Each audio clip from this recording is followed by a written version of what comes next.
Suicidal is not a thought, it is a spirit. मेरे प्रियो, आपको बहुत बड़ा धोखा मिला है। आपके पास नौकरी नहीं है, आपके परिवार में शांति नहीं है, आपके गर्लफ्रेंड या बॉयफ्रेंड का मसला है, फाइनेंशियल प्रेशर हो रहा है, शादी का प्रेशर हो रहा है, पेरेंट्स आपको नहीं समझ रहे हैं, पढ़ाई का प्रेशर हो रहा है, आपके अंदर अकेलापन है, आपके पास लोग नहीं है, या फिर आप अपनी वाइफ से दुखी है, या आप अपने हस्बैंड से दुखी हैं, या कोई बीमारी है जिसने आपको घेरा हुआ है। और इन जैसी कई बातों के अंदर आपको लगता होगा कि आपका मर जाना ही भला है। पर मैं आपको बताना चाहती हूँ कि अगर आप इतना प्रैक्टिकल डिसीजन लेना चाहते हैं अपनी लाइफ में, तो आपको प्रैक्टिकली सोचना भी होगा। If you are very practical in life, अगर आपको लगता है कि मर जाना ही भला है, या सुसाइड, आत्महत्या करना बहुत ही अच्छा काम है जिससे कि सारी आपकी प्रॉब्लम्स ख़त्म हो जाएंगी, मैं आपको बता देती हूँ कि आपके जाने से ये दुनिया यूं ही चलती रहेगी। ये दुनिया नहीं रुकेगी। कुछ लोग आपके लिए विलाप करेंगे, कुछ दिन विलाप करेंगे, लेकिन फिर ज़िंदगी वैसे ही चलती रहेगी। इसलिए मेरे प्रियो, इंसानों को फ़र्क नहीं पड़ता, पर उसको फ़र्क पड़ता है जिसने आपकी रचना की है, जिसने आपको बनाया है। मैं नहीं जानती कि आप कहाँ से आते हैं, पर जिस परमेश्वर को मैं जानती हूँ, मेरा जो बाइबल का परमेश्वर है, वो ये कहता है कि उसने मुझे गर्भ में रचने से पहले ही चुन लिया है। हाँ जी, ये ऐसा परमेश्वर है जो कहता है कि उसने अपनी हथेली पर मुझे बनाया है। आजकल हम कितनी ऐसी बातें सुन रहे हैं, कितना हम न्यूज़ में देखते हैं। पिछले कई सालों से ये बातें हमारे आस-पास होती रही हैं, मीडिया में आ रही हैं।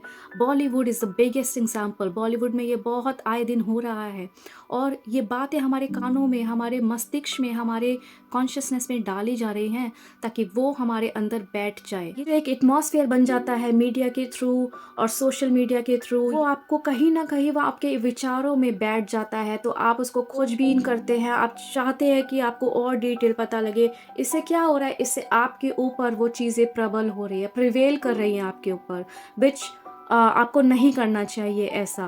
क्योंकि देखिए, जो गया है वो अच्छे नोट पे नहीं गया है, वो अपने लाइफ से परेशान होकर गया है, तो उसके अंदर शांति नहीं थी। अगर उसके अंदर शांति होती तो वो स्टेप नहीं लेता। ये वीडियो बनाने का एक ही मकसद है, क्योंकि ऐसी बहुत मेरे आसपास भी और मेरे नोन में भी ये बातें हुई हैं। तो मैं चाहती हूँ कि ये मैसेज सभी तक पहुँचे, और आप जो शायद उस जीवित परमेश्वर को नहीं जानते, आप भी इस बात से वाकिफ हो जाएं कि कोई है जो आपकी चिंता करता है। और जो आपकी चिंता करता है, बाइबल में ऐसा लिखा है कि उसने हमें अपने स्वरूप में बनाया है, और फिर हम में जो है वो सांसें डाल दी है ताकि हमें जीवन मिल पाए, और इस देह में उसका आत्मा वास करता है।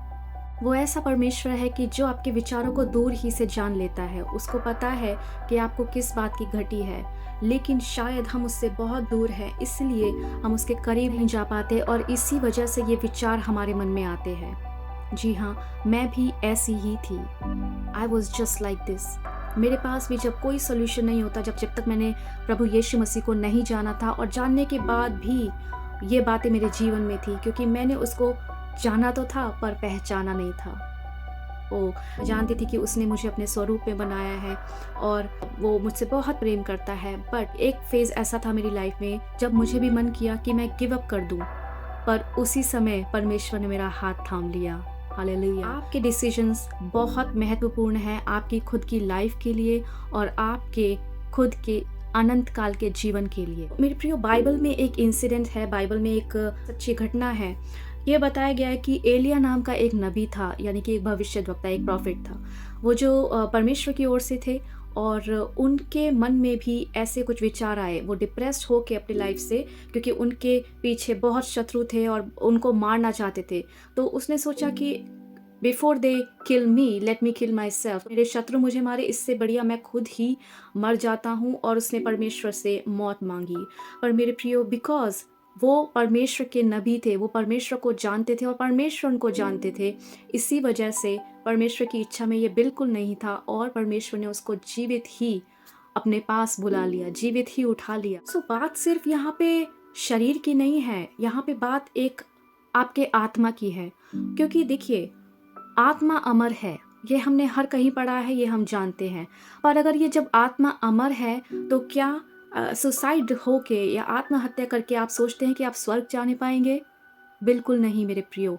क्योंकि स्वर्ग एक ऐसी पवित्र जगह है जहाँ पे कोई भी जो परमेश्वर की आज्ञा का उल्लंघन करता है वो नहीं पहुँच सकता है। और अगर हर एक आत्मा, अगर आप ये सोचते हैं कि मरने के बाद हर एक आत्मा, हर एक जन तारा बन जाता है या स्वर्ग चला जाता है, तो मेरे प्रियो शायद आप यहाँ पे गलत हो सकते हैं, क्योंकि अगर हर एक आत्मा स्वर्ग में होती तो आज इस धरती पे कोई पुण्य का काम नहीं होता, क्योंकि सबको पता होता कि हम कुछ भी करें अपनी लाइफ में, हमें स्वर्ग ही में जाना है। तो ये थॉट तो आप निकाल दीजिए कि स्वर्ग में आपको जगह मिल सकती है या आपके आत्मा को जगह मिल सकती है। इसका निर्णय सिर्फ परमेश्वर के हाथ में है, और सिर्फ जहाँ तक मैं समझती हूँ ये आपकी आत्मा का ही नाश है, अनंत काल के लिए नाश है। आज देखिए हम कितनी जल्दी हार मान रहे हैं। Bollywood actors, actresses, all over the media, teenagers कितनी जल्दी हार मान रहे हैं। You have just begin your life and you think of getting killed yourself. ये जो थॉट आ रहा है, आपको लगता है कि ये थॉट है, लेकिन मेरे प्रियो, यीशु मसीह ने बोला है कि चोर किसी और काम के लिए नहीं, सिर्फ चोरी करने, घात करने और नाश करने आया है। और यीशु ने बोला है कि मैं इसलिए आया हूँ ताकि तुम जीवन पाओ और बहुतायत का पाओ। चोरी किस चीज़ की? आपके सोच की, आपके विचारों की, आपके जो आप पॉजिटिव माइंडसेट लेके चलते हैं उसको बिगाड़ने की। घात किसका? आपके शरीर का। क्योंकि आप अगर इस शरीर को घात करते हैं, सुसाइड करते हैं किसी भी तरह से, तो ये आपके शरीर का घात है। और नाश मतलब अनंत काल का नाश, आपकी आत्मा का नाश, ये इस विषय में कहा गया है। यानी हर तरीके से बर्बादी, आप समझ रहे हैं बात को, हर तरीके से बर्बादी। यहाँ पे चोर, जो यीशु ने बोला है कि चोर किसी और काम के लिए नहीं आता, ये उस विरोधी के काम के लिए है जो आत्माएं परमेश्वर के विरोध में काम करती है, क्योंकि परमेश्वर पवित्र है। और जो दूसरी आत्माएं होती है, जो दुष्ट आत्माएं होती है, जो डीमंस होते हैं, शैतान की शक्तियां होती है, वो आपको हमेशा और हमेशा गलत राह पर परमेश्वर के ऑपोजिट लेके जाएगी। वो आपको परमेश्वर से हमेशा अलग करके रखेगी। मेरे प्रियो, जिन बातों को, जिन सोच विचारों को सिर्फ आप एक थॉट समझ रहे हैं, एक नेगेटिव थॉट समझ रहे हैं, it's not a negative thought. ये नेगेटिव थॉट नहीं है, ये डीमंस है, ये कार्य करती है, आपके माइंड को, आपके सोच विचार को पकड़ रखा है ताकि किसी तरह आपका आत्मा नाश हो जाए और उसको प्रभु से कभी भी उसका मेल मिलाप ना हो। आप इस बात को समझिए। मैं आपके सामने एक वचन पढ़ने जा रही हूँ जहाँ पे इस तरह से लिखा है, अय्यूब की पुस्तक में, बुक ऑफ जॉब, इस तरह से लिखा है कि मुझे परमेश्वर के आत्मा ने बनाया है, सर्वशक्तिमान की सांस से मुझे जीवन मिलता है। देखिए यहाँ पे वचन कह रहा है कि परमेश्वर के श्वास से उसको जीवन मिलता है। यानी कि जो श्वास से, जो सांस आप में और मुझ में है, वो हमारे खुद की दी हुई नहीं है, वो परमेश्वर की ओर से है। उत्पत्ति में, जेनेसिस में, बिगिनिंग में लिखा है कि उसने अपना सांस हमारे नथनों में डाल दिया। यानी कि इसका अधिकार सिर्फ और सिर्फ हमारे बनाने वाले पर है, और वही जानता है कि कब उसको अपनी सांस वापस लेनी है, वही जानता है कि कब उसको सांस हमें देनी है। यानी कि बच्चा पैदा कब होना है और उसका मरना कब है, वो परमेश्वर के हाथों में ही है। बाइबल इस बारे में डिनाई नहीं करती है कि आपकी मृत्यु नहीं होगी। आप शरीर में है, आपके अंदर जीवन है, आपके अंदर श्वासें हैं, और आपका मरना निश्चय है, उसके बाद आपका न्याय भी निश्चित है। जो इस शरीर में रह के हमारे काम होते हैं, मन से होते हैं या हमारे आत्मिक विचारों से होते हैं या किसी भी तरह के काम होते हैं, उस सब का न्याय भी हमारा निश्चित है। और अगर आप सोचते हैं कि मरकर, आपको नाश करके, अपने आप को घात करके आप स्वर्ग में परमेश्वर से मिल जाएंगे, भगवान से मिल जाएंगे, तो it is not possible my friends. ये पॉसिबल नहीं है, क्योंकि परमेश्वर ने साफ बोला है कि तुम्हारा देह मेरा मंदिर है। मतलब आपका और मेरा जो बॉडी है वो उसका मंदिर है, और उसका आत्मा, उसका पवित्र आत्मा हमें वास करता है। आगे परमेश्वर बोलते हैं कि जो इस मंदिर को नाश करेगा, मैं उसका नाश करूँगा। तो आप शरीर में आप मर जाएंगे, तो इसका नाश कैसे करेंगे परमेश्वर? सिंपल, आपका जो स्पिरिट है उसका हमेशा हमेशा नाश होता रहेगा, इटर्नल डेथ। मतलब ये ऐसा होगा कि इसकी कोई भी सीमा नहीं होगी। रोज़ बरोज़ मरेंगे, रोज़ बरोज़ वो बातें होंगी जो नरक में होती है। आप YouTube पे जाए, आप कहीं भी सोशल मीडिया पे जाए, आप एक्सपीरियंसेस देखिए कि किस तरह हेल एक्सपीरियंस किया है लोगों ने, इनकाउंटर किया है अपने सपनों में, और उन्होंने वो फील किया है, उस दर्द को वो महसूस किया है, जो वहाँ पे इतनी पीड़ा है और वहाँ पे दांत पीसना है। वो अच्छी जगह नहीं है मेरे प्रियो। और यही रीज़न है कि मैं आपके सामने आज हूँ, क्योंकि I am worried about you because my lord is also worried about your soul. आज इस चीज़ को इतना प्रमोट किया जा रहा है कि वहाँ सुसाइड, यहाँ सुसाइड क्यों हो रहा है। ये सोशल मीडिया और Bollywood, it's is the spirit is prevailing over people who don't know the Lord Jesus. ये उन लोगों के ऊपर कार्य कर रहा है जो यीशु मसीह को नहीं जानते। सब बातों का प्रभाव आपके ऊपर कहीं ना कहीं वो आता है, वो इधर से उधर ट्रैवल कर रहा है, आपके माइंड्स में ट्रैवल कर रहा है, आपके अनकॉन्शियस या कॉन्शियस माइंड में वो ट्रैवल कर रहा है। तो आपको रह रह कर वो बातें याद आती है और कहीं ना कहीं ये आपको अटैक करता है और कहीं ना कहीं ये करेगा भी। जिनके मन में ये विचार आते हैं वो सब सिर्फ और सिर्फ बनाने वाले पर दोष करते हैं कि उसने इनकी ज़िंदगी में कष्ट दिए हैं। ऊपर वाले के ऊपर दोष देते हैं कि उसने इनकी ज़िंदगी में कष्ट दिए हैं।